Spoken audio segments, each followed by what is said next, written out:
السلام علیکم ګرانو کتونکو په دې هیله چې ټول براتر وغو جوړ اوسئ. دلته ګورئ ملګرو ماته نن ورځ 11 بجې څه باندې ګورئ 500 افغانۍ پیمنٹ ریسیوډ سکسسفولي د حساب پیل لوري 500 افغانۍ ماته ریسیوډ شول. تاسو ګورئ پیمنٹ ریسیوډ صحیح شو. دغه پیمنٹ دغه 500 افغانۍ د حساب پیل لوري بعضی کسانو ته ورکړل شوی دي، یعنی ټول اکاونټونو ته نه دي لیږل شوي. نو دې کې معلوم نه ده چې دا کم چاته لیږل شوي، خو ماته هم دغه 500 افغانۍ د حساب پیل لوري ولېږول شي، نن ماته ولېږلې. دغه پیسې بیا هم د حساب پې نه نړۍ مننه کوو چې دغه د روزي مبارکه میاشت د خلکو د ډونیشن دپاره، یعنی خلکو سره د مرستې دپاره دی موږ تاسو ته نه دي رالیږلي. د مثال د دې دپاره د 500 افغانۍ موږ ته لیږلي چې دا تاسو خپل کلي کې خپل ګاونډ کې دغسې یو څوک وګورئ چې هغه دې ته دلته وګورئ پیمنټ ریسیپټ نن ماته دا ورسېدې. دغه پیسې هغه چاته ورکوي چې څوک ورته ضرورت لري، غریبان دي، د روزي مبارکه میاشت ته یعنی زکات په توګه باندې زیاتر اکاونټونو ته لیږلي دي. یعنی که چاته پیغام راغلی وي نو هغوی ته به حتما دا 500 افغانۍ هم ریسیو شوي. دلته وګورئ ما سره اکاونټ کې 514 افغانۍ شوې، ما سره مخکې 14 افغانۍ وې.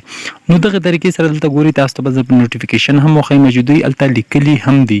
یعنی کوشش وکړئ که هر چاته دغه پیسې رسېدلې وي د حساب پیل لوري دغه 500 افغانۍ، دوی دلته وایي یعنی دغسې یو پیغام هم تاسو ته راغلی وي په همغه اکاونټ په همغه نمبر چې کوم باندې تاسو حساب پې اکاونټ جوړ کړی و، همغه نمبر ته به تاسو ته دغسې یو میسج راغلی وي چې د رمضان میاشت ته په دې کې دغه 500 افغانۍ د حساب پې له لوري نه زیاتره اکاونټونو ته لیږل شوي دي چې د دوی مطلب دا دلته ګورئ په انګلیسي، په پښتو، په دري، په درې واړو ژبو لیکل شوي دي چې دغه پیسې موږ ستاسو اکاونټ ته ولېږلې.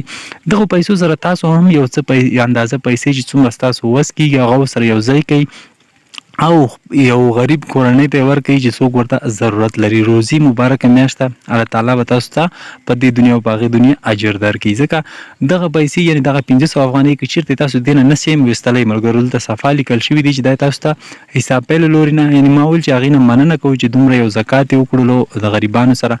دغه 500 افغانۍ هم راواخلئ او تاسو هم ورسره د یو اندازه پیسې کوئ چې څومره ستاسو وس کې وي او دا یو غریبې کورنۍ ته ورکوي. نو په دې هیله که هر چا ته دا پیسې رسېدلې وي کوشش وکړئ دغه 500 افغانۍ دومره شی نه دي، که دې نه تاسې راویستل سخت وي، یعنې تاسو ته د حساب پې کوم مرکز نږدې نه وي، تاسو کولی شئ چې دغه 500 افغانۍ خپل موبایل ته ولېږدوئ یا یې د بل چا موبایل ته ولېږدوئ او نغدې هغه پیسې د هغه نه هم راغیستلی شئ.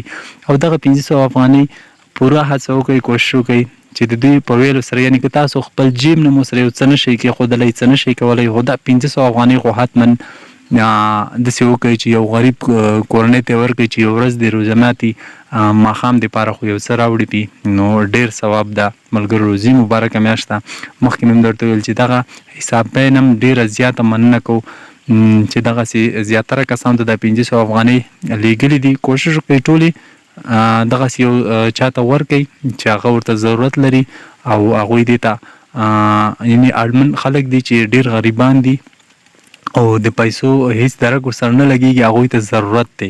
نو په دې خاطر حساب پې هم دا ګورئ 500 افغانۍ ډونیشن یعنې د زکات په توګه باندې لیږلي. ښه موږ او تاسو ته زیاتره اکاونټونو ته یې لیږلي دي، زیاترو ته یې نه دي لیږلي. نو ټول دې دا نه وایي چې ما ته نه دي راغلي دا پیسې. نو ما درته ویل چې بعضو اکاونټونو ته لیږل شوي دي دا 500 افغانۍ. صحیح شو ملګرو، دغه یو لنډ پیغام و د حساب پیل لوري چې کوم 500 افغانۍ ورکړل شوی وې تاسو. نو کوشش وکړئ دغه پیسې هغه کورونو ته ورسوئ کوم چې غریب دي او پیسو ته اړتیا لري، ځکه چې د روزي مبارکه میاشت ما مخکې هم درته ویلې د ډېر ثوابونو یعنې ډېر اجر به الله پاک تاسو ته درکړي.